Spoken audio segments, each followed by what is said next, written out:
You know what the important part is? What? We're back now.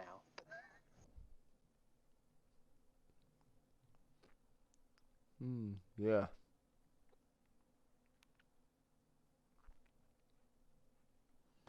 I'm just trying to get the notes up.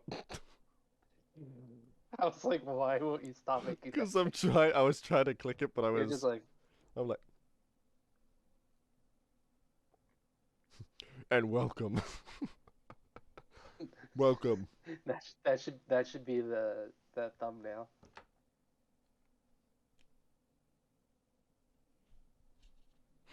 The headphones kind of blocked it. Just, yeah. There we go.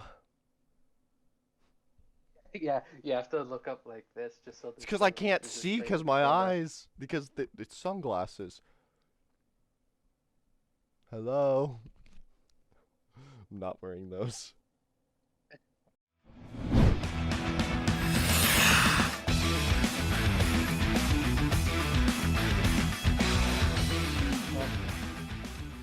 We're back.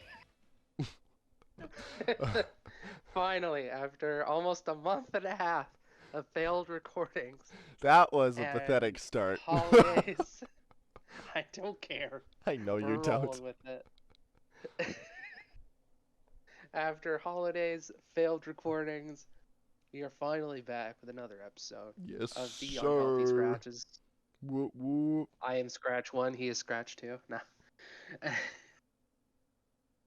I'm Nick, he's Matt, and we are here again.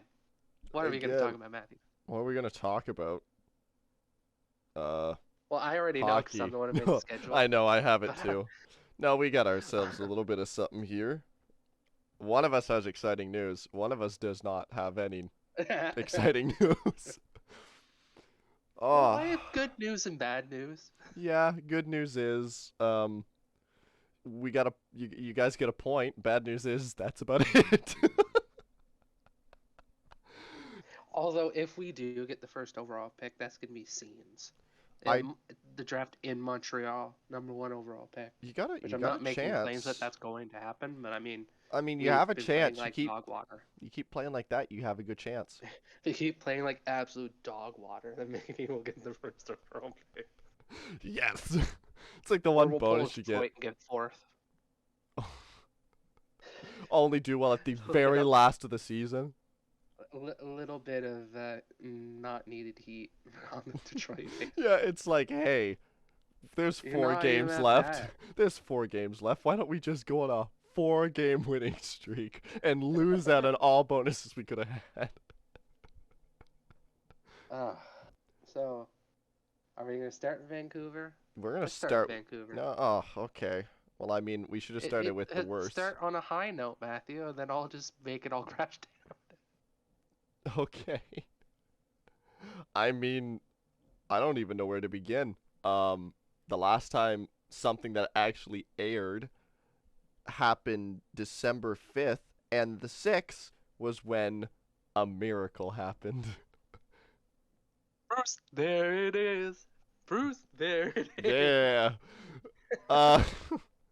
No, that was probably, I mean, most times one of the greatest things to watch in hockey is to watch the miracle of some team that should not, maybe they shouldn't be where they were, or maybe they should be higher, or maybe they are supposed to be lower. Basically, there's usually a Cinderella team. Last year, obviously, the Canadiens held that in the playoffs. Yep. And then the year before that was St. Louis, and obviously one of the biggest. Obviously, St. Louis is. That was not St. Louis. Was not St. Louis. Tampa won back-to-back. Yeah, basically St. Louis had the probably the biggest comeback story. It was basically what Vegas could have been. But Vegas' story as well against Washington when Washington took the cup. Oh yeah, that was cool. Vegas was the big team, especially being a new franchise. And what's scary about that is that Vegas has not had a bad season yet. Oh, my land. What did you say it would have been for 2020? I mean, I guess Tampa Montreal. But they were no 2020. Oh, 2020. Really, all the high teams went by. Oh, Islanders. Maybe True. Islanders. Yeah. I know that right now Islanders, they're a really and threatening they were team. close for last year too. Yeah, they're They a really lost to the threatening team Islanders again. for some reason they threatened Tampa Bay. They brought them to game sevens twice. Mm-hmm. Like that's But unreal. I would say the Islanders were because nobody expected them Yeah, to get anywhere in 2020, and then they went all the way to third round. yeah, I Uh, agree with that.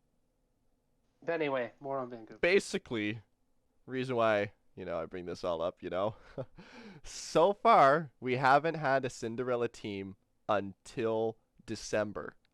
There hasn't really been any Cinderella teams. There's been some teams that kind of went up that you expected, and some teams that were up in the standings that maybe you didn't expect. There are a few. Um, Toronto. Toronto. No, Toronto's an all-in, but and then there were teams that were dead last that you expected to be there, and Vancouver was one of them. Sadly, I didn't expect them to be when Demko was doing what he was, but I He's mean, playing so good, but everybody else is just terrible. it's just like Jay Beagle. Arizona, those face-off wins, he's top 3 for face-offs, but their team can't do anything with it. They might get 20 shots a game. I mean, sorry, 20 shots a game, 20 shots a week. Like like it's brutal Yep. for them. But I'll talk about that later. yeah, but the Canucks Oh man. are right now the Cinderella team, and there are no questions about it. Obviously, the last 2 games were losses, and then there was an overtime loss 2 games before that. Like, I mean, franchise record breaking, 7 straight wins, 8-15-2 in December 5th, 8-15-2. They are now 16-17-3. What the heck just happened? And I wish That's a turnaround. that this was recorded. I'm kind of happy it's recorded after that Tampa Bay game. I won't lie. I wish that I had recorded this before the Florida one, because the Florida one was just sad. And it's not to say that they were a bad team. Obviously, it's absolutely incredible that this is what's happening. Absolutely, like the GM, the coaches, quite a bit of people got fired, just like what happened in Montreal after the jersey toss was like the dunk, time to get it done. Well, like Vancouver on paper should not have played as bad as they No, had. no, not to say that they'd make the playoffs, but they should not have been that far in the hole. And I was giving them playoffs. I thought they were amazing. as And a Canucks fan, I was not. That's because when you cheer for your team and they aren't doing well, you just completely are like, this is bad. And yeah, you get very pessimistic, and we'll get into the pessimism in a bit. But the Canucks, the miracle run, the franchise record for a coach first stepping in. Oh my land! You're like, okay, there were a few games. I'm gonna be honest. There were a few games where it's like, yeah, you better win that game. Starting off with LA, especially, it's like you gotta win those games. No offense to them, but like seriously. Well, we'll get back into LA anyways, because they're technically the team that broke that. And I'll touch on them very lightly. Yeah. But not very much. But basically, LA started it. Boston. The Canucks beat Boston. Man, thanks for being, 10 years late? 11 years late? Too late? Like 11 years, I guess about, over 10. 10 years late. Winnipeg's game. Henrik Sedin's just in the office. It's like, yeah, that's how it feels. That's how it feels. No, and then there's Winnipeg's game.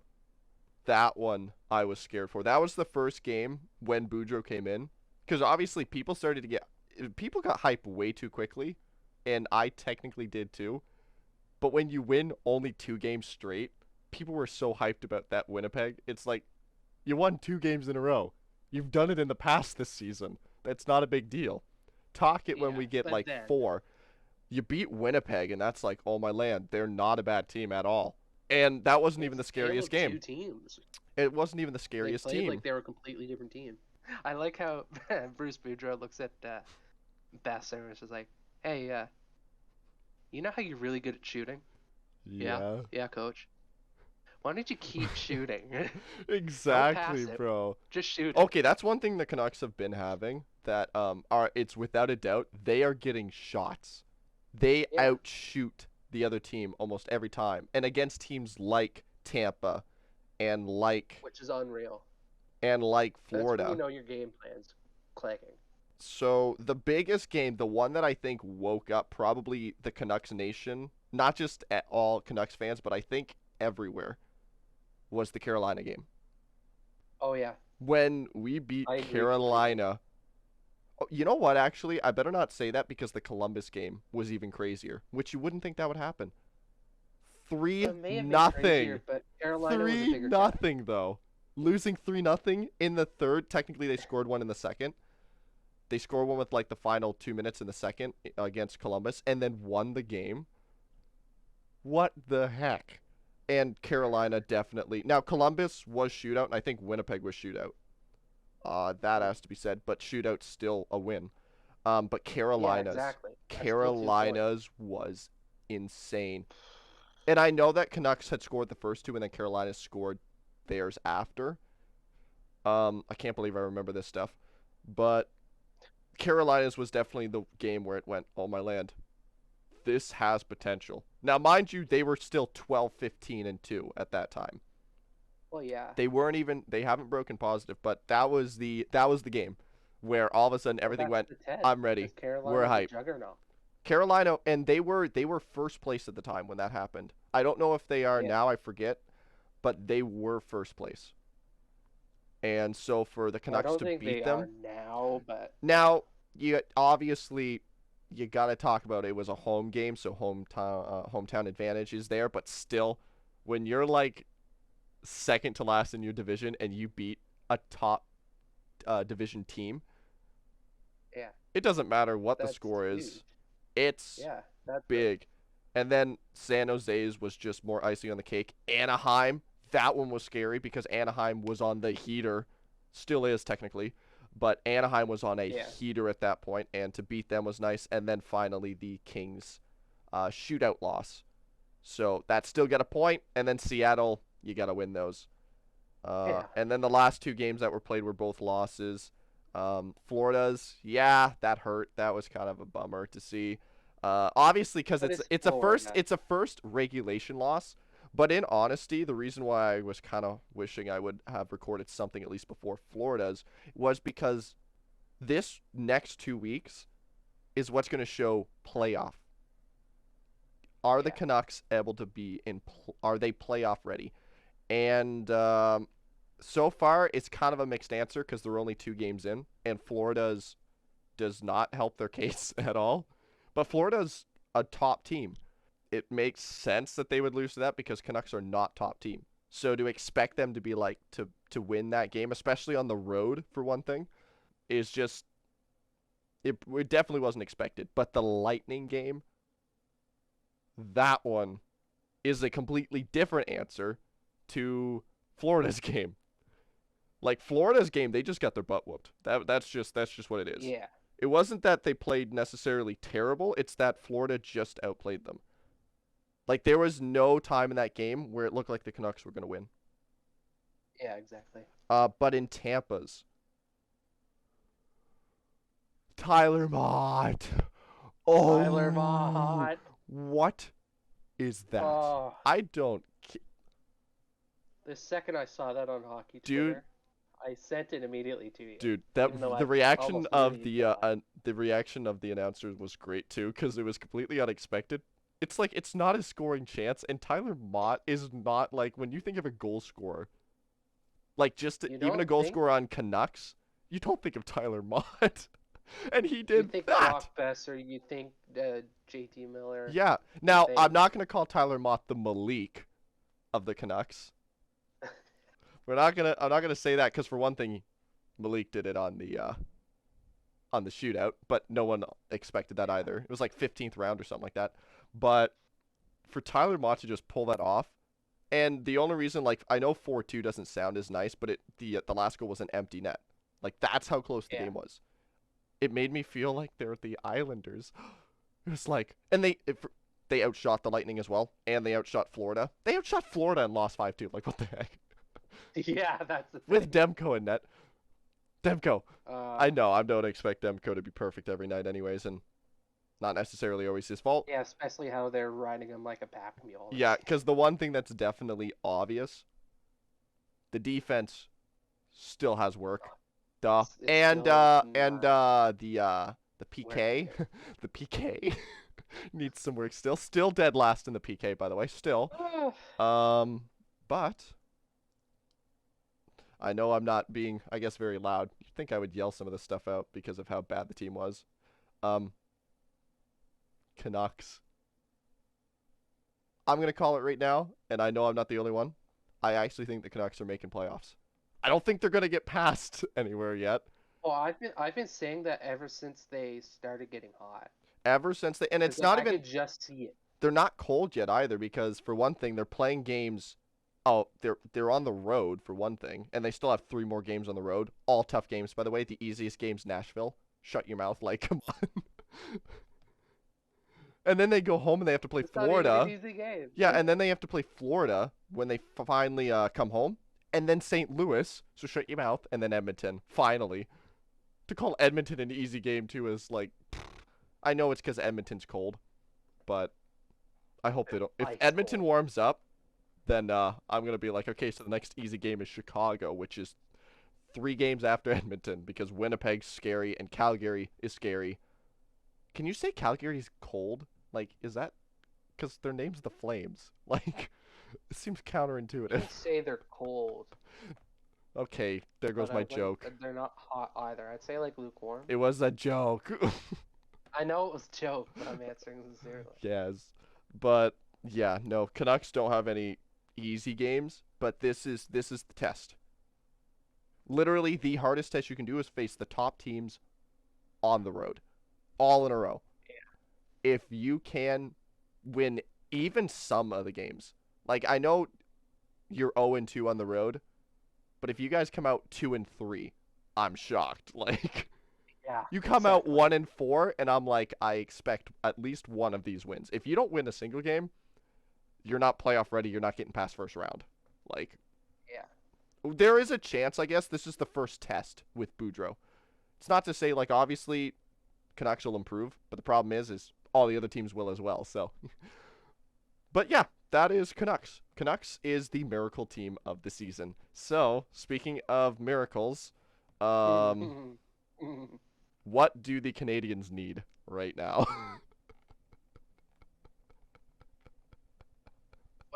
An easier question would be, what do we not need? Really, What can we at toss? this What point. can we toss in the river? What barrels can we throw into the river to make We sure that this need ship the does not second sink? coming of Christ. That's what the Hey, that's what the Canucks needed. And well, he didn't. We need Well, the he didn't second come back coming of technically. Christ. Okay, he didn't. He didn't come back, but the Canucks had a miracle. It's So like I said in one of the first episodes we done. We mm-hmm. we needed the second coming of Christ, Oh yeah, and first instead one of our they first signed the episodes. second We've coming had of Carl 3. Alsner. We've had 3 episodes. You're like one of the first. It's just like, oh, I think it was the very first one that I said that. Yeah, But probably. it's like Ducharme went to Marc Bergevin at the start of the season, before the start of the season. It's like, okay, everything's on fire. We literally need the second coming of Christ. And Marc Bergevin is like, I can give you David Savard. That's all I can do. Yes. He's just like, deal. Oh man. I'm not gonna go through the schedule of the Habs since we last recorded, because there's one win in the By the entire way, month of for December. anyone who doesn't understand, the last time, like I said during it, the last time anything was recorded, and that does not even include, because the last recording that actually aired and had no errors to it was when I was solo, and that was December 5th that it went out, which Yeah, means it was recorded like December 3rd, December 2nd, something like that, yeah. which means that that's how many games the Canadians have won from at least December 5th. Who was it against, by the way? It was a shootout win against. Yeah, you take those. You take those. Oh, gracious. You'd think that you'd at least keep track of the one win you guys Philly. had. Philly. Not bad. Not bad. And then their win before that was November 27th against Pittsburgh. Against Pittsburgh too, who's not even a bad team. Jari to must give have really to messed give up. a to put everything in perspective, the Habs are 7-24-5. And that makes them tied for what? Dead last. Okay. Why is that like the most embarrassing story?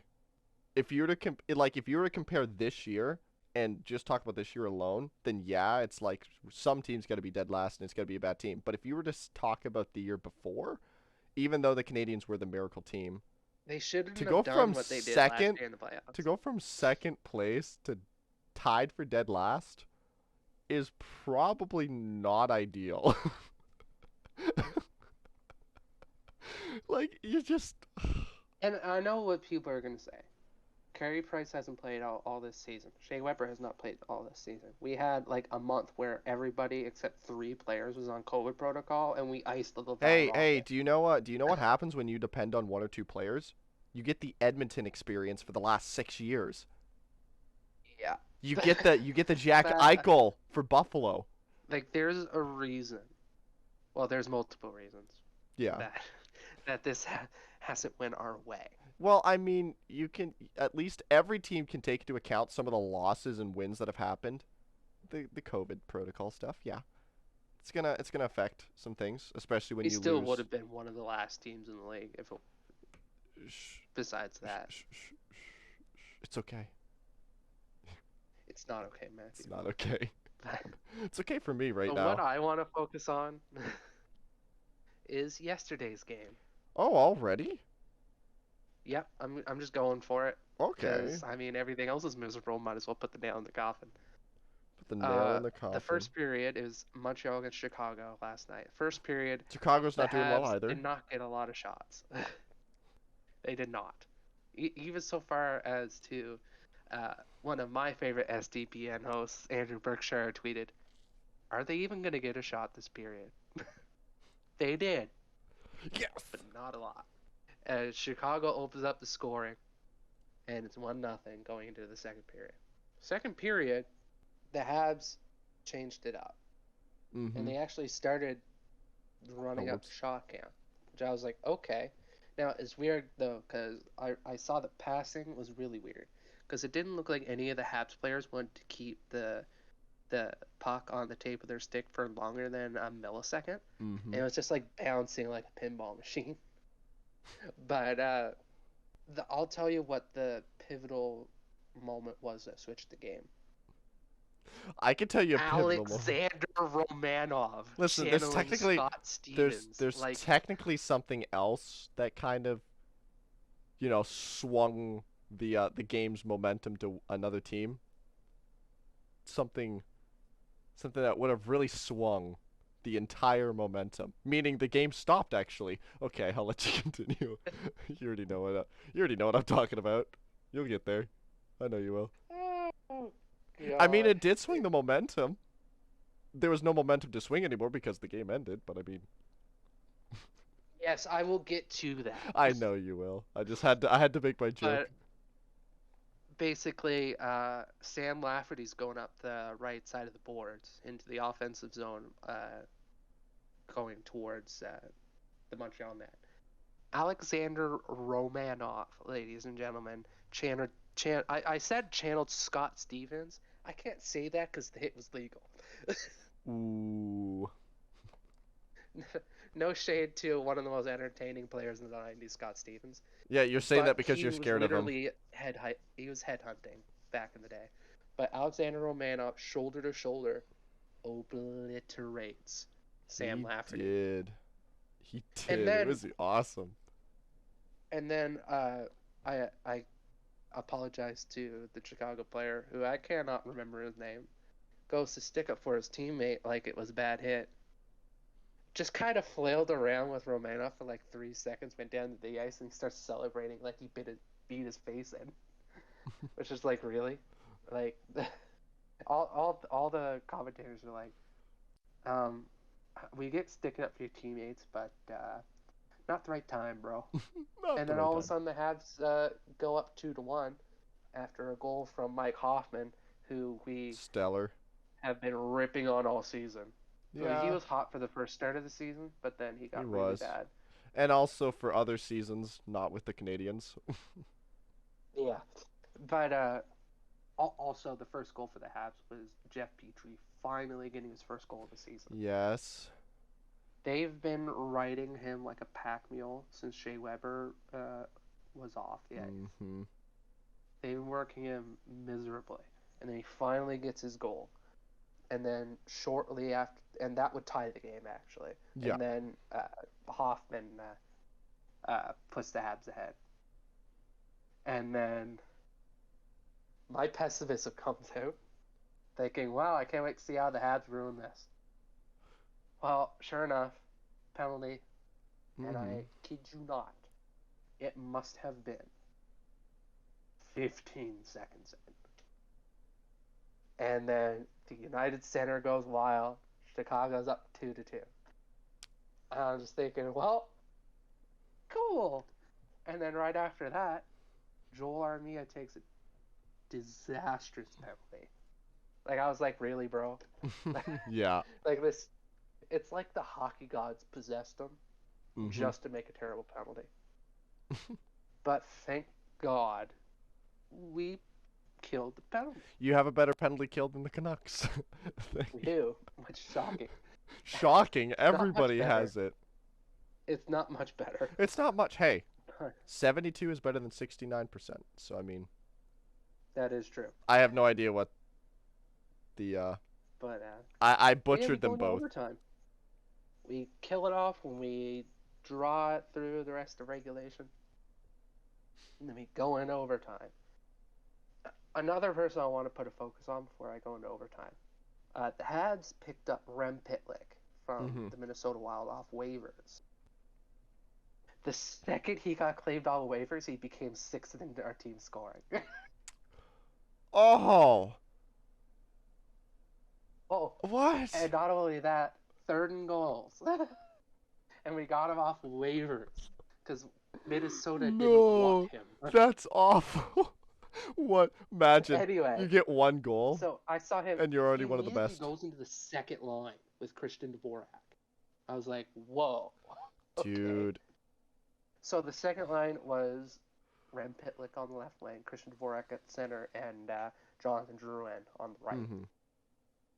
And to me, I will say that was the most solid line for me watching the game this game. Now, Dvorak and Drouin at first, they never clicked in the season, but they slowly started making more scoring chances. The top line,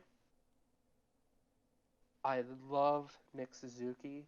He's a firecracker on the ice. Take Hoffman off that wing. I don't care if he scored this game. They're terrible line mates, chemistry-wise. I'll just say it right now. There was at least 3 different moments in this game where Suzuki was like making magic happen, and then Hoffman's like, "Nope." Hoffman's like, let me just shoot this and miss the net. Thank you very much. uh, like for me at this point, we're playing so bad.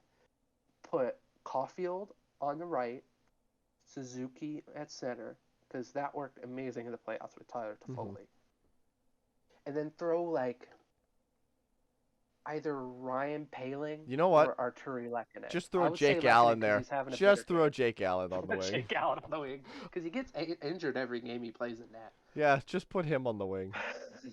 It's sad. I love Jake Allen to bits. Hometown I guy, wonder why. right in New Brunswick. Hint, hint. But Watch the first episode. Stanley Cup winner. First But episode. yeah. But anyway, Rem Pitlick was actually playing well in this game. To Mm-hmm. me, he was going towards the net, creating half decent scoring chances with Dvorak. Mm-hmm. Also, Dvorak made a really crucial defensive play in the third period, with basically putting the wheels on and barely poke checking the puck from whoever the left wing was at the time. I apologize for That Oh, guy how too. could you? But basically, until I saw him just zoom, I was like, oh, Chicago's gonna go up 3-2. But they never. Overtime happens. It seemed back and forth. Habs had possession for most of it. Most of it, yeah. I'll say for most of it. But uh, the the fun thing about possession is that the only time that's good is if you actually do something with it. You'd be And right. they didn't. You'd be right. And then Dennis Gurianov All right, here we go. takes the puck. He steps up, going down the wing. I believe it was Mike Hoffman was the guy on him, and then Gurianov pushes him off. Mike Hoffman loses his balance, flies into Samuel Montembeault, Mm-hmm. and the puck crosses the line. But the rule in the NHL now is if the net goes off, if it looks like the puck would have crossed the line anyway, then it still counts. And the only time So we've like, seen that this season is with Marner, if I'm correct. I don't know if it happened. well, that was one of the only big moments Yeah. for sure. And then this is like overtime. This is a game Mm-hmm. deciding This thing. is kind of big as well, especially for some of the teams So that they could really reviewed use it for what felt like an eternity. Yep. Obviously. And then D. Martin goes up to make the call. And he goes, after further review, we have determined that the puck would have crossed the line if the net had not been knocked off. So it would be a good goal. And then, the fans of the United Center is going nuts. They're like, Mm-hmm. we won the game. And then he goes, wait! We are now putting the play under review for offside. Something that wasn't So even. not only was it reviewed enough for if the puck had crossed the line, Yeah. but now they're putting it in review again. I mean, the first calls, I know it would hurt if it was only being that one call. That would have counted as a It goal. And was it should. right. That first That one. was right. The first. They could have said that and not reviewed the offside. I would have been like, fair. But here's But the issue. they reviewed the offside. I don't know if Matt. I don't do extra work if you don't want to. I've but seen I it. did send you the photo I've on seen Twitter. it. I've seen it. If you want to, I if saw you the want to video pull that clip. up in post production. Yeah, I will. I'll put it. Bro. I'll put it maybe on my face or something. Yeah, like it's, just so that you can see, because you want to see his face. In all honesty, for people you who want to see can't his see face. the You want video. to see him. He's right over For the there. people who Oh, I can't went see the put my hand too video. far. I can't put the video. I'd have to put a photo. I have this picture burned into my mind. It shows Gurianov with both skates well past the blue line. Dude, it's Matt Duchene. Did you see his And pose? It's the and Matt the Duchene puck pose. is fully in the neutral zone, behind the blue line. Even if you have an argument, it was definitely on the blue line with both skates across. Even if there's the argument like, was it really? Yeah, that was offside bad. It was offside. The commentator said it. All of the analysts on Twitter said it. And then D. Martin goes back up. And he goes, after the video review of offside, we have determined that the skater gained full possession of the puck. So the goal is deemed onside, and it is a good goal. Everybody starts celebrating, and I blew a blood vessel. They replayed it over and over and over again. Was So a it felt like an eternity bad, while they were reviewing it. bad call. And they're like, this is conclusive. This has to be offside. Nope. Dude, that was I don't know. There's been some bad calls made, and I'm not going to call it the worst call of the entire season. That's simply. Oh, it's not. It's simply incorrect because the Halak penalty or Demko. I forget which goalie it was now. I think it was the tripping. Halak. It was the tripping in Anaheim which was not tripping at all. Oh no. John Gibson just tripped. And then there was also the kicking motion goals that happened. Yeah. Uh it's not, it might not be number one. I'm not gonna say it's not number one. It's up there.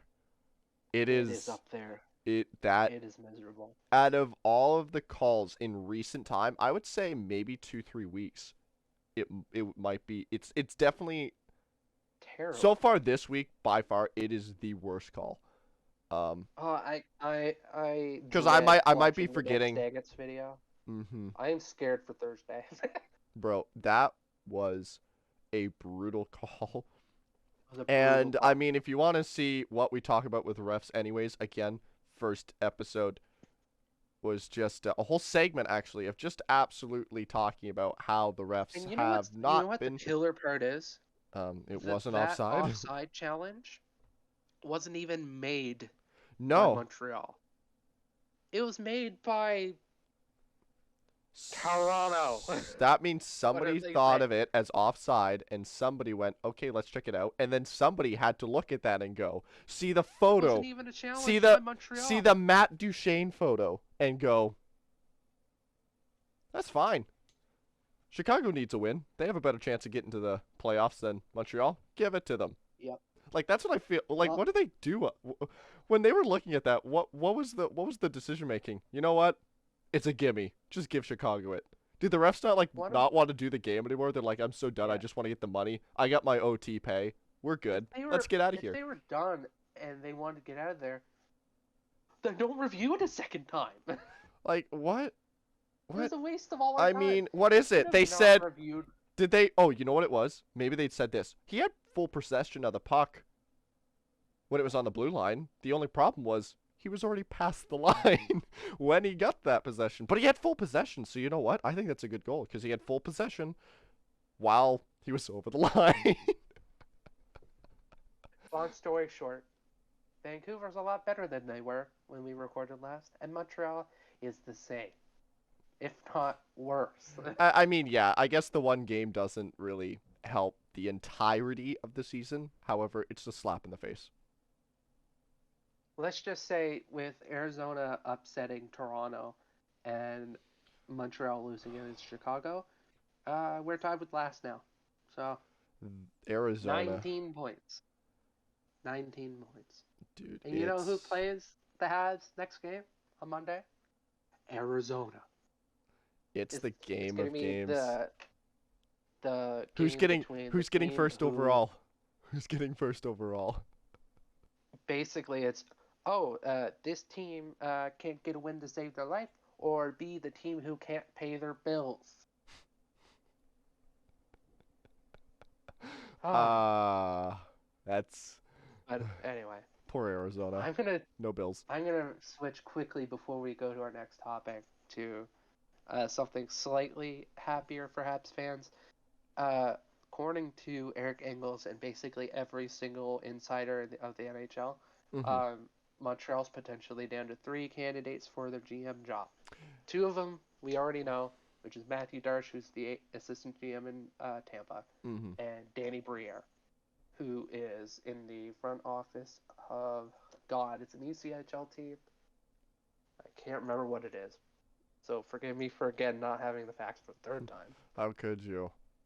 You're talking. But You're literally the guy who has all the essentially, he holds more of the facts, anyways. essentially he has a lot of raw promise. Mm-hmm. Now there's been a bunch of other names that have come out, including Roberto Luongo potentially, Mm-hmm. because he's also francophone. People don't remember that. Who And doesn't? people thought that Patrick Waugh was in the running, even though Jeff Gordon basically is like, "Oh yeah, I know who that is." It's one of the funniest quotes I've ever heard. Yeah.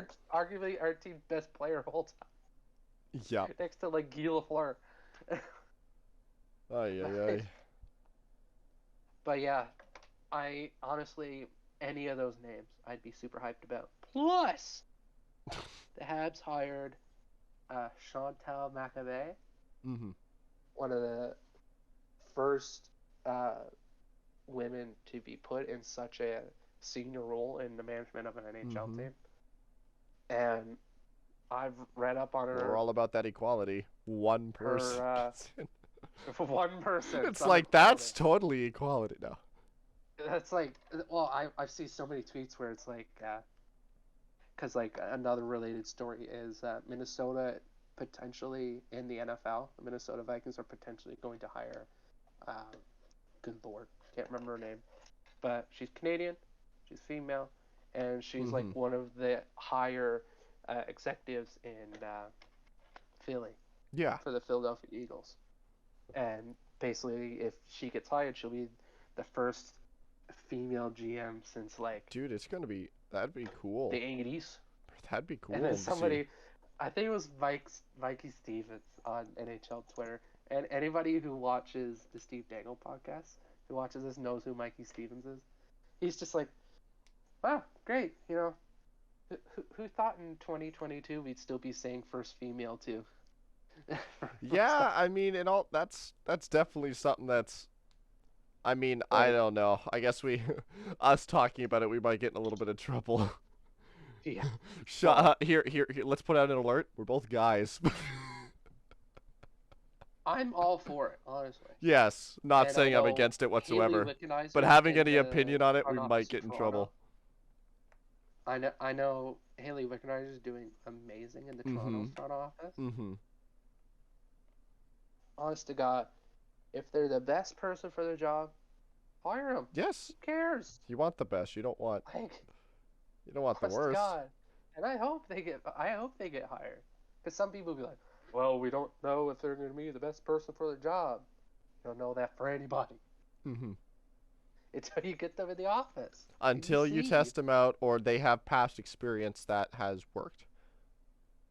But even that, like, if I was an NHL GM and I needed to hire a new head coach, I would have to have my brains beaten to hire somebody like, and no disrespect as a person, but either Joel Quenneville or Mike Babcock. If I was a GM, I'm not hiring you as your coach. I don't care how many games you won. Mm-hmm.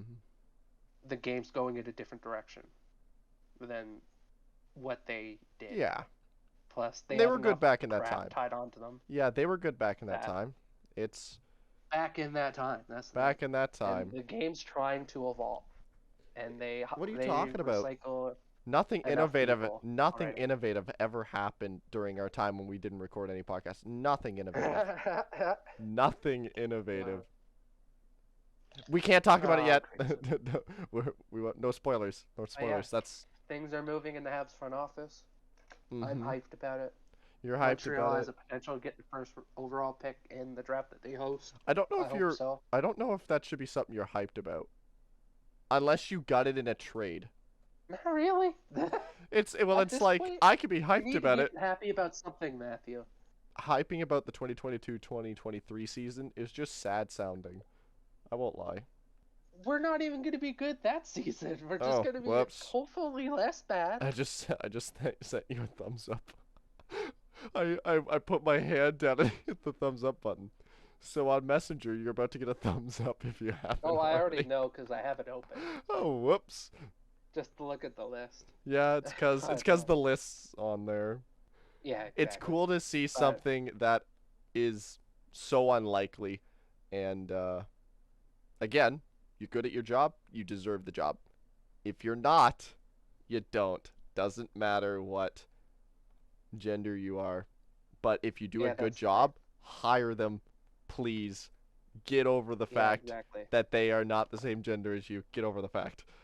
And even if they have like raw abilities, but it's not realized, sometimes it might be the best to, like, especially for Montreal, if they for an example hired a female GM, we're a good team to do that because then they get to learn under Jeff Gorton, who basically single-handedly made the Rangers what they are right now. Yeah. Which is a young up-and-coming team. Exactly. So they get to learn just because they may not have the 30 years of experience. Then they still can have success because they can learn from the next guy up. Exactly. So, hire them. Who cares? Exactly. So, the All-Star teams came out, All-Star teams, and the beginning rosters. there's some that I agree with wholeheartedly. Cale Makar, uh, Leon Draisaitl, Connor McDavid, they're shoo-ins. Mm-hmm. I'm gonna say right now, and this is totally a hot take, Here we is go. why the heck is Nazem Kadri not in the All-Star game already? It's because you had to It's choose just one a like, team, obviously. that's the thing, you Obviously, have to choose one for each team at least, and I get that, but it's to the point where Nathan McKinnon was talking about it. It's like this is an all-star game, not a participation game. Like exactly. it should have the best players. It's And I why all agree with Canucks should be on the Pacific. I'm that. kidding. No, no. But like me personally, if say we have Nick Suzuki coming from Montreal, Nazem Kadri is doing 3 times, if not 4 times, the production as Nick Suzuki this season. Mm-hmm. Why is he not in the game? It's ridiculous. Mm-hmm. It's ridiculous. Troy Terry should be in the game. Steven Stamkos should be in the game because he has 40 odd points. It's insane to have some of the players not even be on that list. It's crazy. And then leave it up to the fans, which, me personally, you should be able to vote in every player, like they do in basketball and all those other leagues. I don't think the NFL does it, but I know the MLB Mm-hmm. does it. Yeah. The Uh, NBA, I meant. And I think the MLB does it as well, at least to a certain extent. I couldn't Leave tell it you up to the most of the fans stuff. to vote in the players they want, so it's the most appealing to Mm-hmm. the most people. And you want to see if you can get any memes set and get some guy who should not be there get sent down. John Scott, That'd be great to do which that was again. Yes, glorious. get He was another he John was a Scott. part of the Habs organization when that happened. I was so happy. It was great. Like somebody just votes in. I understand that this player made the list, but Phil Kessel, get him in there. He'd be this year's meme pick. Mm-hmm. He would have been a few. Yeah, it'd be hilarious if he did, but at the expense of Nazem 130-point pace Kadri would be ridiculous. Dude, it's insane. I can't believe he didn't make the list, Jep. I know it's because of the pity pick, we're gonna call it. Like, yes, I get for Colorado they have Nathan McKinnon, who's arguably top 5 in the league Mm-hmm. of players skill wise, and then you have Makar who's playing Yeah. above your numbers, and that's not an exaggeration. Mm-hmm. Like, I get that, but then no offense to Los Angeles King Adrian Kempa, but Kadri should be in the All-Star game. I know they're in a different division, but stats says why. Exactly. That's my input. I'll let you I go mean, off now. again, there are so many players that, again, I don't know. There's a lot of players that should make it. The fact that you have pity picks, you know what? Even if it might be a little bit controversial for the pity picks, I'm gonna be honest. In one aspect, I see the appeal for it. And it works both ways because it makes the consumers happy because one of your players made the team. It's cool when in the All-Star game your team has a player that makes it. Here comes the other side of it. It gets the people, it gets the NHL, gets everyone more money, more viewers. Your team's in, you're going to want to watch it now. If your team's not in, you know what I don't who get, cares? Though? If you want money from the United States for the NHL, why in the Lord's name is Sidney Crosby not on the team? That's weird. That one's a weird He's been one. the face of hockey for the last 15 years. It's weird that he's not even a final. Maybe it's because I don't know. He's not even a LMI. Even if there's not a mention, like And I get maybe that he McDavid's declined it, better but now, as oh, talent-wise. I get, McDavid's insane, and then there's Ovechkin as well, though. and Ovechkin's been playing historically. Yes, I get this, but like, How? it doesn't even make sense in a money standpoint. No, it's I don't know. It's unbelievable to see certain players that didn't make it. Crosby is a prime example of that, by far. It's hilarious. Again, it has to do. It's definitely with the fact that it gets more viewership, which means that more people enjoy it. That's an upside, and more money comes in. Upside for the people. Not like the NHL. That's the upside for them. Is you get more money. Upside for the people. You have your teams. The downside, it's not as much of an all-star as it is. You choose the best player from. You choose the best players, one from each team, and then the rest kind of fills in the empty slots. That's not an Yeah, all-star. which it makes no sense when, and I love Nick Suzuki. He has like 18 points or something like that. And then Yeah. Kadri has 47 or something like that. Ugh. And Kadri's the one who has to be an LMI. Well, the NHL doesn't really enjoy Kadri's presence. And that's true. They don't like They Kadri. don't enjoy him. Poor guy. Well, he's And done Nick some Suzuki's stuff, yeah. an electric player on the ice, but he, It's like when you're looking at statistics, it doesn't make sense. Looking at it on yeah, ice, it's probably different again, but statistics wise, that's like 48 points. Not in. What? It's like, yeah, yeah, 48 points. Even if you end off your season with 48 points, that's not even bad. That's good. Unless if you get paid a bunch, then no, that's not great. But 48 points in one season, that's good. That's good. yeah, exactly. In a season. The season's not done yet. Kadri's like fifth in scoring in the NHL. Like, And this is in the NHL with McDavid and Draisaitl and Ovechkin. Like, Kadri's fifth. and he's not in. No, it's doesn't make any sense. Doesn't make any sense. Especially again, you got other players you expect to be in it. Yeah. Stamkos not being in it yet. Tavares isn't a bad choice either.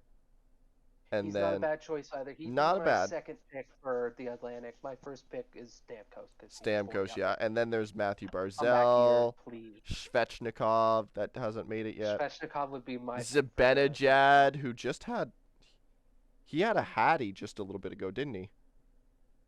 Yeah, he's still pretty good Zibanejad. too. He's in like the 30s for points. Then there's Kuznetsov and Gensel. Kuznetsov is, I think the reason to not pick him is because he's Ovi's teammate.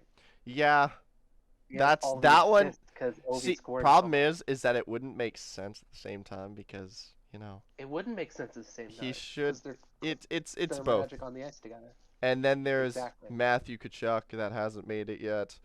That obviously it's because Goudreau, but still. Yeah. And then again, there's a few others. Roman Yossi. Great The defense. people and the Steve Dangle podcast just went up like a few hours ago, and their talk is like Roman Yossi. If it wasn't for Kel McCart, Roman Yossi would be running away with the Norris Trophy. Yeah, definitely. But I mean, when you have a 20-year-old putting up Bobby Orr numbers, Yeah, that's of course that's the kind of person you're gonna be talking impressive. about. Kind of impressive.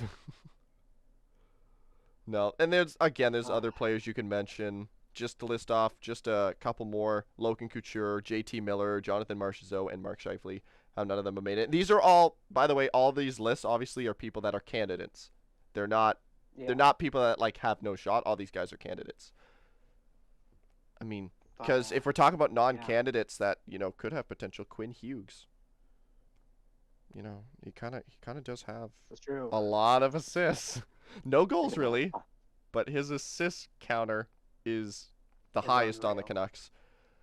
Just a couple players, obviously Demko made it. Yes, cuz that's like a gimme, but it's not a Yeah. gimme at the same time. It's like each team gets one player at least, Demko's got to be there.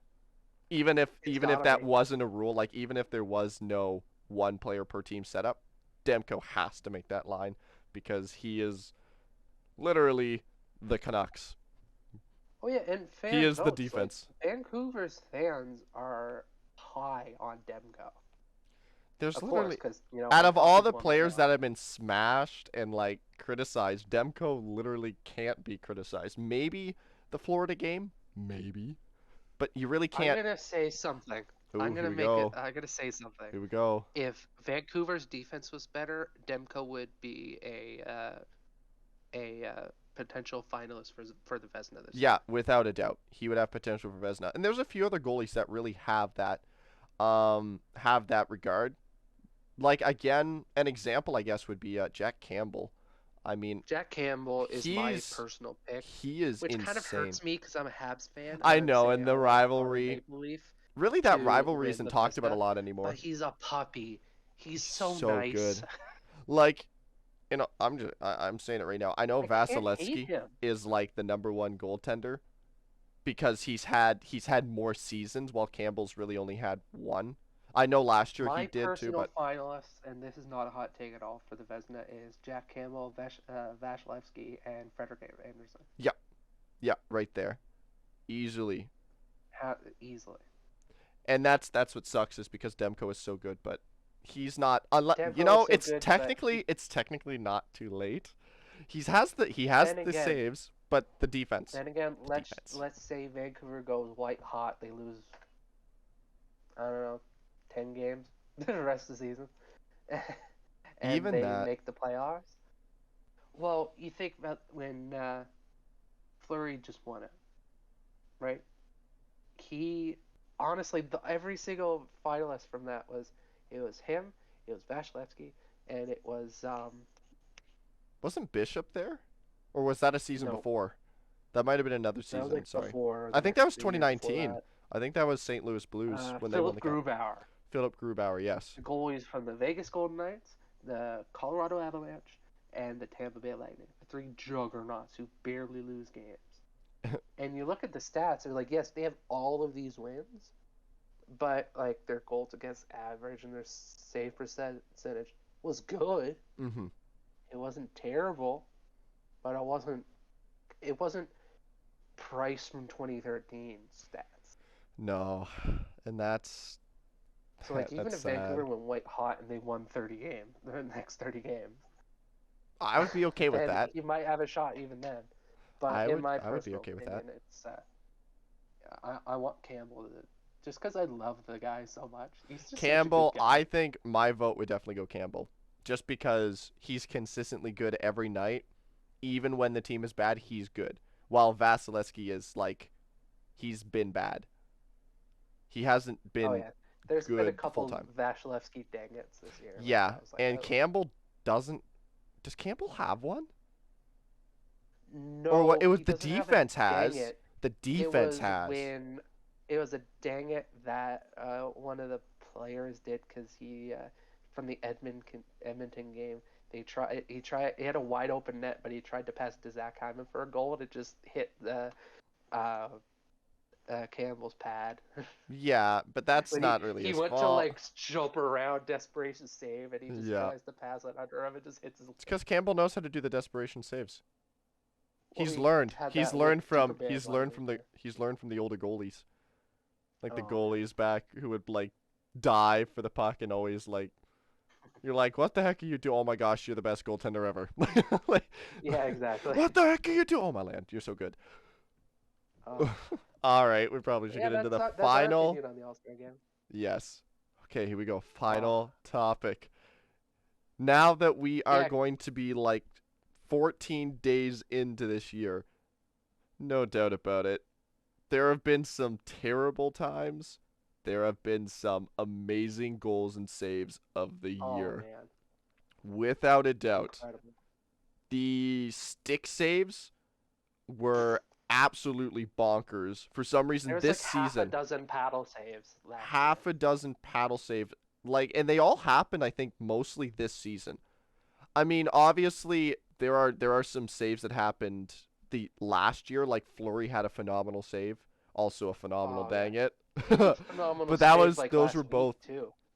He like, had a wicked pad save but we can't like include last those. week. Those are Something like that. But we 2022. can't say. But I'll Absolutely incredible. I'll I'll ask you first. What was your top three goals, and what was your top three saves? I'm gonna put these in no particular order because they are all good I am. for different reasons, and it's because I have a tough time with one of them, and it's the same reason for whenever you talk about any like best of, when your team just so happens to be in one of the top threes, it's like I don't want my opinion to be the determining factor. Sometimes I've seen it place top. I've seen it place first in Yeah. in saves. I've also seen it place third out of top threes. I've seen it place in all those. Without a doubt, the three are Demko's save with no blocker, the Scorpion save especially. His Scorpion save. That was a. It Even was also a. It was like a five save. 5 save streak, and it resulted in not only one of the funniest photos I've ever seen of the Canucks, with like 3 of their players all in the net. It also resulted in the best Demko save, arguably of. I mean, if you say of his career, he's only been around for like 2 seasons, pretty much. So It's remarkable to say it's the best of his career because he's had like he's had three like or not. if not four amazing ones this He has season. had so many unbelievable paddle saves for one. He's a part of the paddle save emporium. He's a part of it. Yeah, He has exactly. 2 if I'm correct. And Yeah, he's made some phenomenal glove saves. He's done so tremendously well. He's up there again in no particular order. I would actually put him not third. I'd probably put him second. I don't know if I could put him first. Uh-oh. It's because I'm forgetting one of the names, but we're gonna go with the other one first. Malcolm Subban. I know who the other one is. The incredible glove twisty save that I'm not doing. He like tries to hit it with his blocker, misses, and his arm's just like whoop. I'm calling it right now. That was on purpose. Well, I'm Yeah, not gonna say yeah, that the entire thing was, but to put your arm back there, that arm doesn't get back that's there in hard. accident. That That's doesn't get back hard. there in accident. If you're telling me you on the daily he twists his arm like that, just reactionary, I not on mean, if it purpose, wasn't consciously on it purpose, was it was instinctively. he had to have did that in practice Like 1,000 you times. can't, you don't put your arm back there and go, "Oh, how'd that get there?" Like That's instinct not instincts kick in. that's not an accidental instinctive play. That's Mhm. an on purpose instinctive play. It doesn't, like I said, instincts kick in. Instincts are something that happen without really thinking. They just happen. But you don't accidentally put your arm back there. No. That's an Yeah, incredible save. And here comes the hard one. So I like to it's talk about how bad I am at pronouncing names, but the problem is I can't even remember the names. So it doesn't even help. Detroit Red I am Wings. right that it's Detroit, right? Detroit Red Wings have had a little bit of a tougher season, obviously, and they started off well. Here's a language arts lesson for everybody. Alex Nedeljkovic. Thank you. I'm glad I didn't have to get to the name, but Nedeljkovic, Paddle What a save! Emporium, the best of the Paddle Emporium saves. Even if I want to argue Demko's paddles and Campbell had one, and then I believe Holtby, did he have one on Stars? He had a Scorpion save.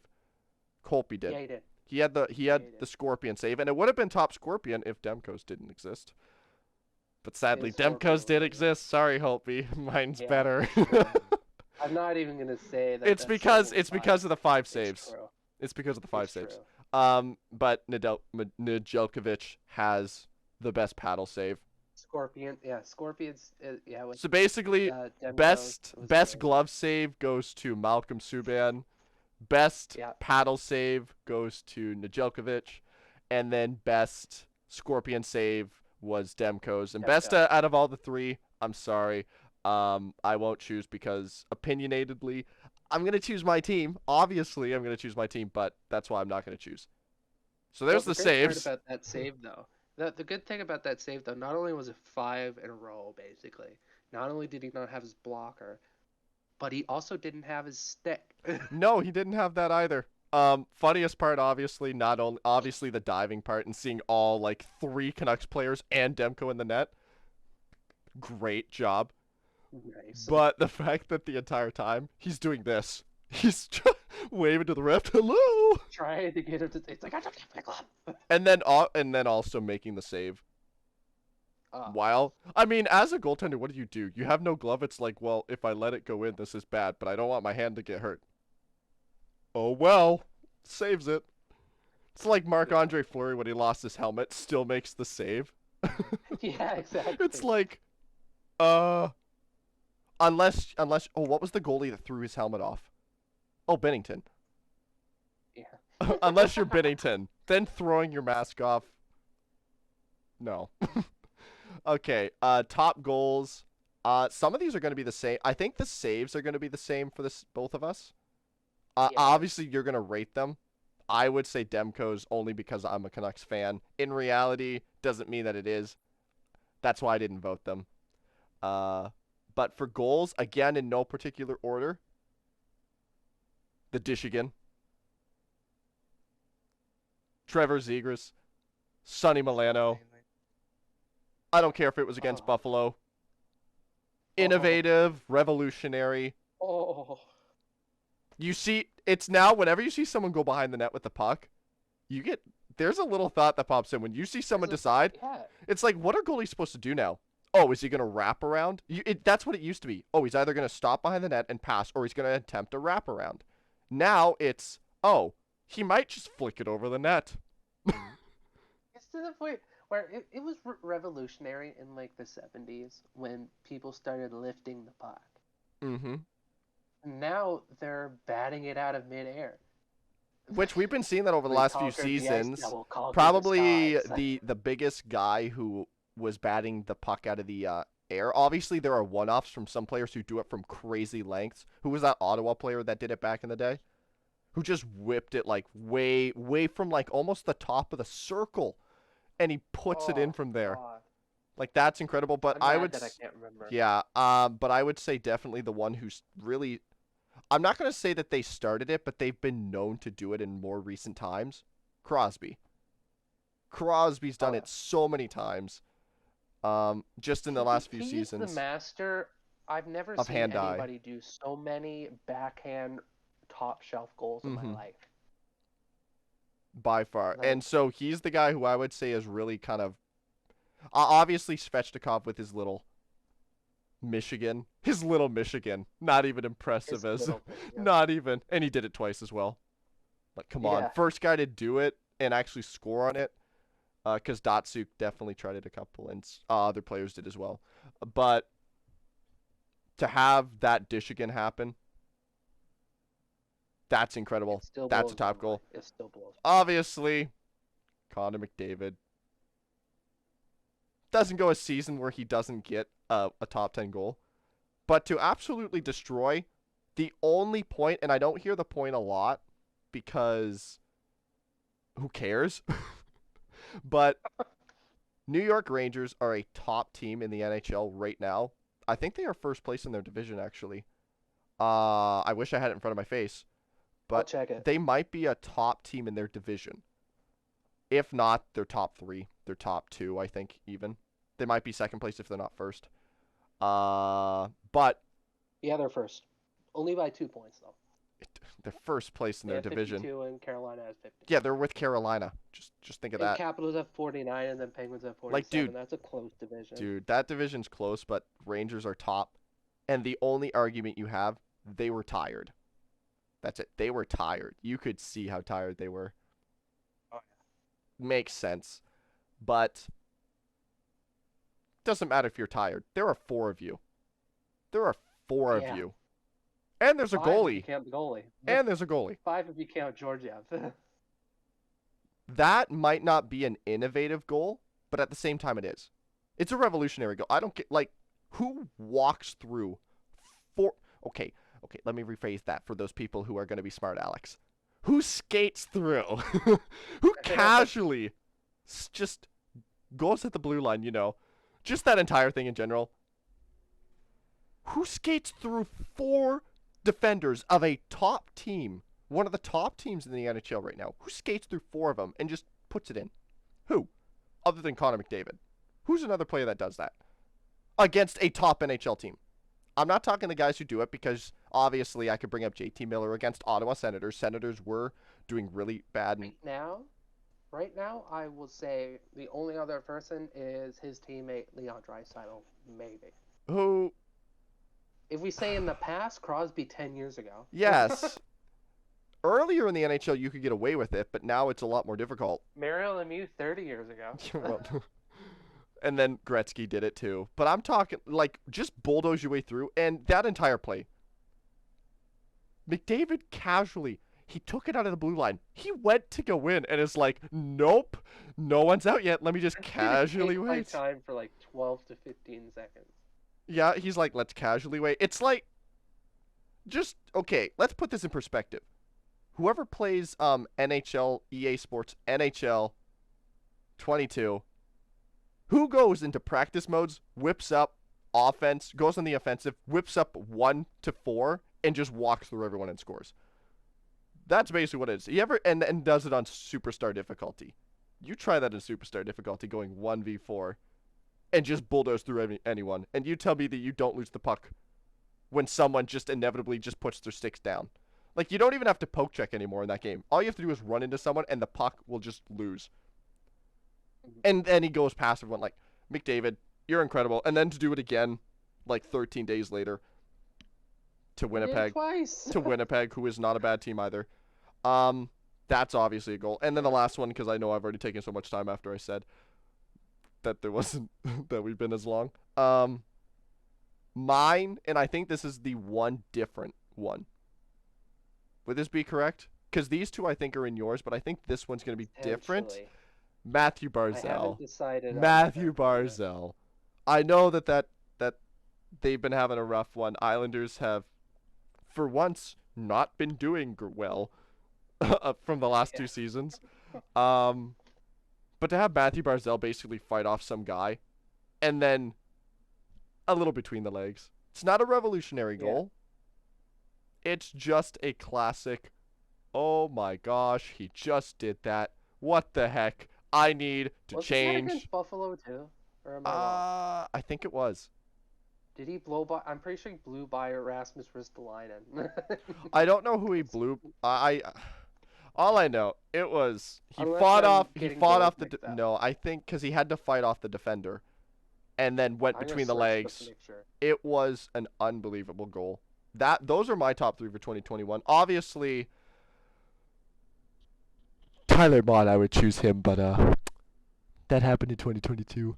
I don't think I would choose him because there were some really nice. Obviously, if you're gonna talk about a guy who scores between the legs the most in more common era, okay, in more common times, like in modern times. Thank you, me for English. In more modern times, the guy that you would think of scoring between the legs the most is Matthew Tkachuk.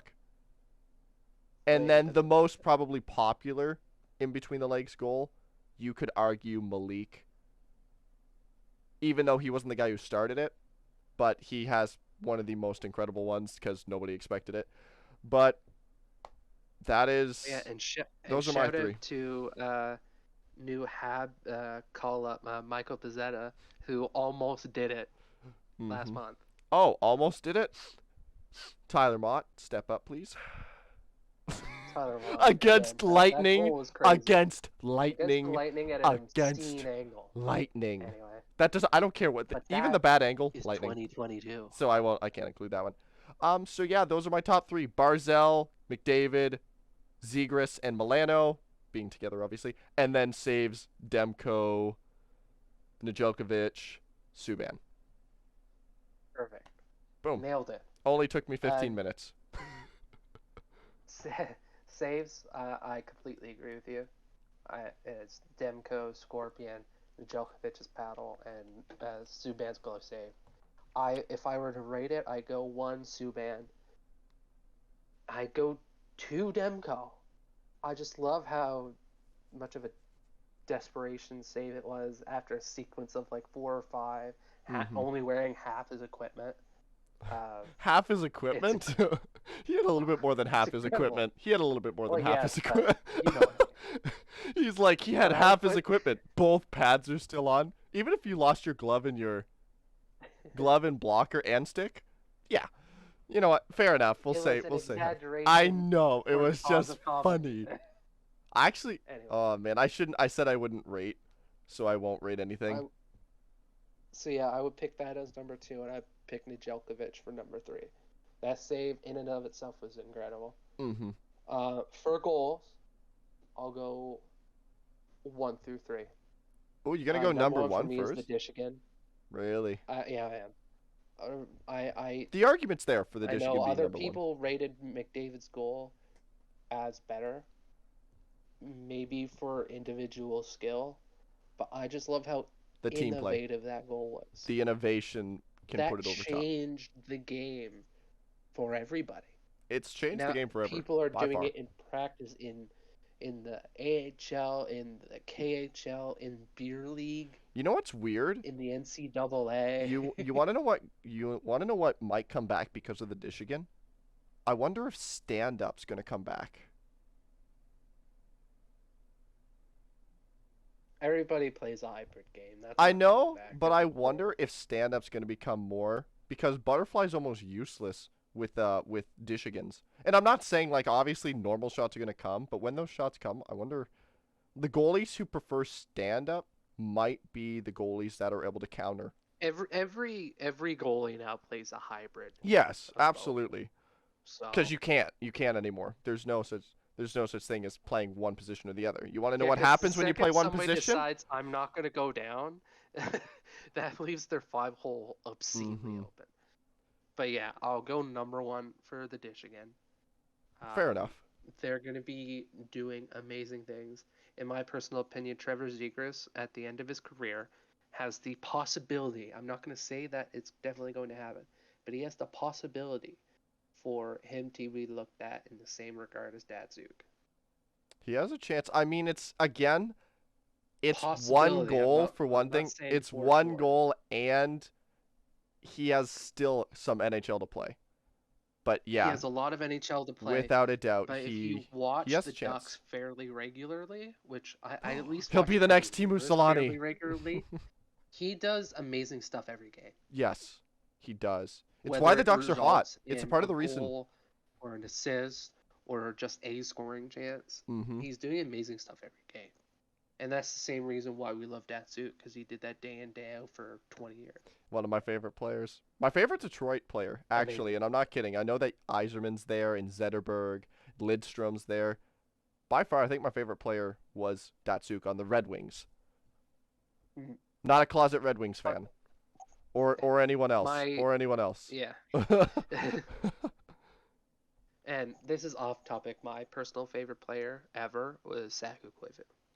Comes back from non-Hodgkin's lymphoma, comes back to an absolute rocking home There arena. is no evidence in any place in a video game at this moment in time, not one called Minecraft, where the only the only For the nerds out there, I named a zombie pigman in Minecraft Saku Koivu, just cause.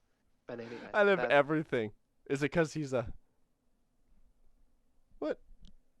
It's kind of insulting to call a zombie pigman a guy, and you actually care for the guy. anyway. You're calling him a Let's not pig, get- and you're calling him let's dead. That's not what I'm saying. I'm just gonna Let's put not that out get there. off topic now. Yes. Second goal, I'm giving it to McDavid. The feat of individual talent that goal does. Is incredible. Especially the Is Selly. The Selly. I love all the he Sellys. We didn't even talk about the Zegras Selly. he controls the game. He does. No doubt about it. There's a reason why he Any was minute he's on called. the ice, he is the guy controlling the There was a game. reason why he was called what he was before he came into the NHL when he was still a prospect. There's a reason why they called him the Nets Gretzky. He proves it. He's so good. He gets major penalties. He proves it. I'm kidding. If he This is going to be the same talk as the NBA has with Jordan against LeBron, or Gretzky against McDavid. I guarantee it.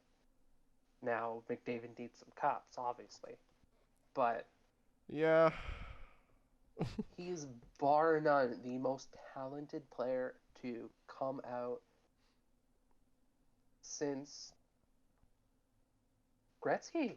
And Or again, you you're could argue talking. Lemieux too, because Lemieux was amazing. But Oh, without a doubt. And there are players that are in that talk as well. I mean, like, you're playing in a league with Ovechkin, with Crosby, with Stamkos, just to name 3 of the players. Stamkos should be in that conversation because he had a boatload of injuries, but he scored 60 goals in a season one time. Yep, and then Crosby also had his boatload early on. Yeah. And Now, Ovechkin's Russian, so he doesn't get injured. He doesn't. All right, I'm I interested to will hear number say 3. This is the one where I am very torn with this. Do you need to put a tie for third? I don't want to do that. Yeah, well. Oh, there's so much we I haven't am talked. going to say Here we go. Do I need some? Do you need a drum roll? I mean, I don't have a drum, but. you can put it in if you want. I don't care. I will say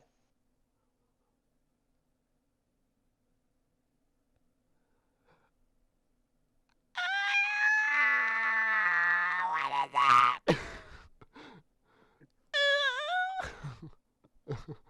like what noise do I hear? I'll just here gears turning. here we Smoke. go. I can't wait for the pick. Redirecting. Redirecting. Oh, ho, ho. We're gonna redirect now, huh? Here we go. The number 3 pick. Huh? What's it gonna be? Goofy. Barzell. Thank goodness you picked Barzell. some. What was the other choice gonna be? Or were there like TJ more? Oshie. Oh right, I forgot. Because That's for not. me, He's I'm not my picking top 3, but Barzell because if there was people in the stands for that game, Islanders fans would have went bananas. They would have rioted for a good thing. They would have. finally. They would have literally, because they got a new arena, but they were playing in the old arena at that point. They Yeah. would have literally tore it down for the freaking Islanders. Dude, it was so clean. It was insane. And now my defense for the TJ Oshie goal, for anybody who doesn't know, basically he dangled through 2 guys, started falling, and then pool cued the puck over goalie's pads. Yep. It By was the way, amazing. Poole cued it and managed to lift it up And managed to lift it up. with Okay. one hand. With one hand. You want to know what goal? You want to know what goal would place number 1? In the year that it happened was Crosby's one-handed goal where he lifted the puck up. Oh, yeah. And that's TJ Oshie, except he's not on his feet. Honest to God, if He that Supermaned goal it. was done by Connor McDavid, it would have been people would have voted it probably number 1. I would have still argued, obviously, if that was Connor McDavid's goal, you could argue it might be better than his 1-on-4. But, the dish again. The dish again's up there, too. Well, I prefer the dish again, but I'm talking about other people because a lot of people voted McDavid's over the dish. I'm still conflicted about it because I don't know if I would personally. That's just my opinion. I don't think it'd be number 1 if McDavid scored that one. I wouldn't vote it. It's why it never even made the list. It would be definitely top 5. Top 5 goals? Heck yeah. Put that one in. Top 3? I don't care. I don't know. Amazing. Again, and the thing is that I can't even say that because maybe it would have been. Again, butterfly effect. Who knows? Who knows? We'll never know. You can argue it. That's true. You can argue either side, but you really don't know. It's still an incredible goal, but it didn't make it. Yeah. Barzell. So literally we both picked the same. Yeah. Now you never did as much of an order I did. No, I mean, because again, when it comes to the reason why I didn't do order was because of the saves. Obviously, I'm gonna have a thought on my team, and it's gonna make me feel conflicted if I put that one. I can tell you right now what I would put third for the saves.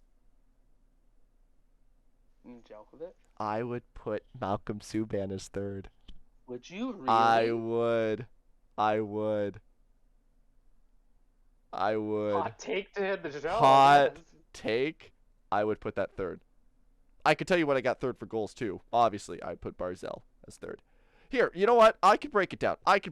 We got cakes. You know what? I'll try and think of it really quickly, and hopefully I don't regret my decision. If I do in editing, I'm gonna fix it. Number 3, Barzell's goal, and number 3, I put Subban's goal. Save. Not his goal. Hopefully not his goal. No. I put his save. I'm so conflicted with the saves. Because I don't... I have to put this down just to make it known. Oh, I am a seeing Canucks that I just fan. have this. Honorable mention for a Vancouver Canucks legend. You don't understand. That man's face conflicts with me so much. Because of the Mark Messier, stinking ladies and fact gentlemen. that he was a part of the team that beat the Canucks out. I have like 7 or Against 8 the of Rangers. these oversized hockey cards from the 90s because my brother collected them. So it has everybody from John Van Beesbrook to Bro, that Pavel just makes me Bure. sad. It makes me sad. I'm so conflicted about Mark Messier just because of that one year that the Canucks... One of the times where Canucks went to the finals and lost was because of the Rangers. Mark Messier was there. Yeah. And of course, it didn't have to be the year that Messier said we were going to win the cup. Of course, Messier had to say it. He said that in the Eastern Conference Finals. Yeah, I know. He said it all. He It said a wasn't a lot. slight against And Vancouver. like the argument was made, I forget when it was, I forget what video it was that I watched, where it's like obviously you're not going to say that you're not making it. So Yeah. but oh man, this is tough. Number 2 and number 1. I have been so conflicted, and at the beginning when it first came out, I would have said McDavid was first for that goal. And ever the more I think about it, the more I'm so conflicted about it. Where it's like, do I want innovation or just absolute devastation? Innovation or devastation. The thing is, like, McDavid's goal was so good, but at the same time, he does it like twice a season. So people start getting used to it. But then Zegras and Milano do it. And that's the thing to think about, is that there are going to be more pretty goals. With the Michigan, now there's going to be so much more pretty goals. Like the first guy to bat the puck out of the air, you're going to call that one of the biggest highlights of the year because it was the first time it happened. When the Michigan came, Svechnikov was up there in the top because it was the first time it happened in the NHL against NHL players. Blah, blah, blah, blah, blah. So shut your mouths. And so I think right now, in what I'm thinking, I will agree. I think the Michigan is number 1. Right now, it might change, and I put McDavid back up. But at this point, I mean, I'm not really going to... For the highlights for the season is the last time that it's going to be talked about, and then that's when maybe my opinion might have changed. And also, there'll be other goals that are talked about too. But by far, I'm going to put Zegras and Milano as number 1. And then McDavid is number 2. Not because McDavid does it multiple times, but because of the innovation. Yeah, exactly. Saves is so difficult. It is so difficult. Be biased if you want. The reason why... make millions of dollars on being biased. I know. The reason why Nedeljkovic even has a chance at it is because of the amount of net he had to cover.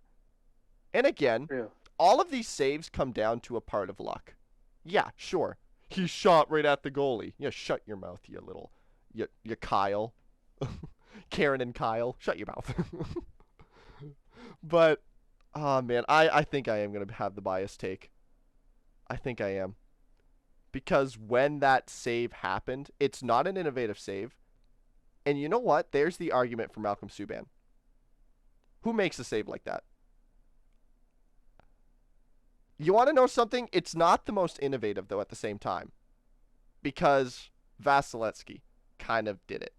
But he actually gloved it when he did it. Instead of actually managing to somehow make the puck bounce the other way. Yeah, and then twist his arms some contorted way. That's still number 3 for me, even with the part of innovation. Fair. Nedeljkovic is second. Demko gets first because I like the team, and I feel bad for being biased. I won't lie, but that was honestly my number 1 save, Well, even at with this at the end of the day, it took enough. It took the most effort. it took them. It's because of the round of saves. It wasn't just a one-shot save. It was multiple. It was 5, and the best one was the Scorpion. It's the most memorable, but he made like 5 saves and had enough time to wave his hand at the ref. He was just saying hi to the ref. Everyone thinks that he was trying to get him to blow it down. No, he was just waving hi like a kid, you know? Hi! Uh, But yeah, no, Demko's my number 1, and it has been number 1 for me. It's not just some again, my team. It's my team. It's my team. It's my team. What can I say? It was the number 1 save even with Detroit's. When Nedeljkovic made his save, I still consider Demko's to be number 1. And so controversial picks aside, the goals at least weren't that controversial. The saves, yeah, my picks were controversial. Even if I had still the top 3 in what position I put them in. Or I can't wait for the comments to hate me just in case they might. Or maybe I'll have that one guy who agrees with me, or just that one guy who says, lol, who cares? yeah, Canucks fan 19364. 19364. No, it's gotta be something dumb, like Oh some man. some like troll name, you know. Amogus. Lol, who cares? Game dead. It's not even a video game. Game Yeah. dead. Okay. I mean, Uh, there's still so much we didn't talk about, which is sad because of the absolute month. I mean, the stuff that we missed, we're definitely going to be talking about it at some point. If you think by the end oh of the yeah. year we're not going to have our talk about the eating, that didn't make the air. We talked about it and it didn't make the air, and And if it was hilarious. it's so sad because if I were the one who had said it, I would have actually posted it. That part at least. But Cakes is the one that said it, and his audio didn't come through. Technical difficulties. We're basically there's still so much stuff that has to be talked about. It's sad. But Bruce, there it is. Obviously, we did talk about it. Luke Shen talking about it. Didn't have to talk about the COVID protocol stuff at all because it's talked about enough. But definitely the eating. The eating will be talked about later. That'll be for a later one. As Steve Dangle says, 1 bite is biting, 2 bites is eating. Is eating. So maybe we'll probably save that one for the next episode. Unless something else crazy happens, like the amount of stuff, because again, we just did a 1 month catch up. Well, Canucks did a 1 month catch up, and Canadians took about 1 sentence to catch up on.